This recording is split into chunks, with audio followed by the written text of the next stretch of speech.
Hey everyone! Today we're diving into the economic ripple effects of the ongoing conflict in Gaza. This is a significant issue that's shaking economies across the Middle East and beyond. Let's break it down. First up, the regional economic fallout. The devastation in Gaza is immense, with billions of dollars in infrastructure damage.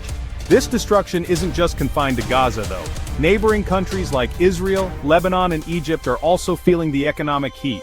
High inflation, growing debt, and entrenched poverty are exacerbated by the conflict. Trade routes are disrupted, tourism has taken a nosedive, and financial volatility is on the rise. The displacement of people and the destruction of infrastructure are straining resources and hindering economic recovery. The connected nature of these economies underscores the urgent need for a peaceful resolution. Next, let's focus on the economic crisis in the Palestinian territory. Gaza's GDP has plummeted. Job losses are rampant and poverty levels are skyrocketing. The conflict has ravaged agricultural lands and the private sector, severely impacting food security and economic stability. The West Bank hasn't been spared either. Violence, trade restrictions, and the expansion of Israeli settlements have led to economic decline. The Palestinian Authority is struggling to maintain fiscal stability with dwindling revenues and international aid. The UNCTAD has called for immediate international aid to address the humanitarian crisis and support economic stability. Now, turning to the impact on the Israeli economy.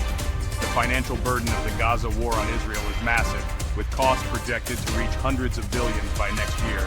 Military spending has surged, inflating the defense budget and national debt. Economic growth has slowed, with GDP and business activity taking a hit. The government has had to increase the budget deficit ceiling and borrow heavily, raising concerns about fiscal discipline and long-term stability. Inflation is expected to rise, and the labor market, especially in sectors like construction and agriculture, is disrupted. Despite these challenges, Israel's economy remains resilient, thanks to a strong technology sector and arms exports. American aid also plays a crucial role in cushioning the economic blow.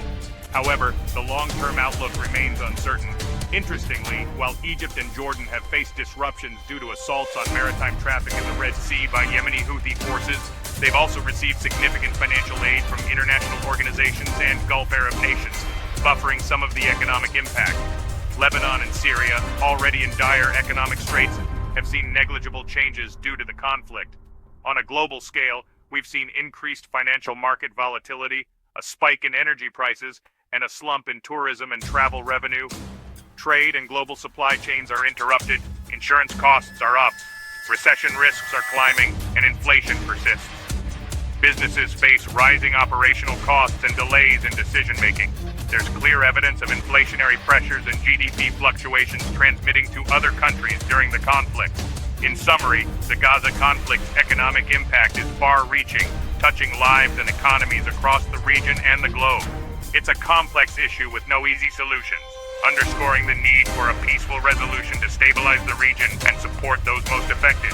Thanks for tuning in. Stay informed, and let's hope for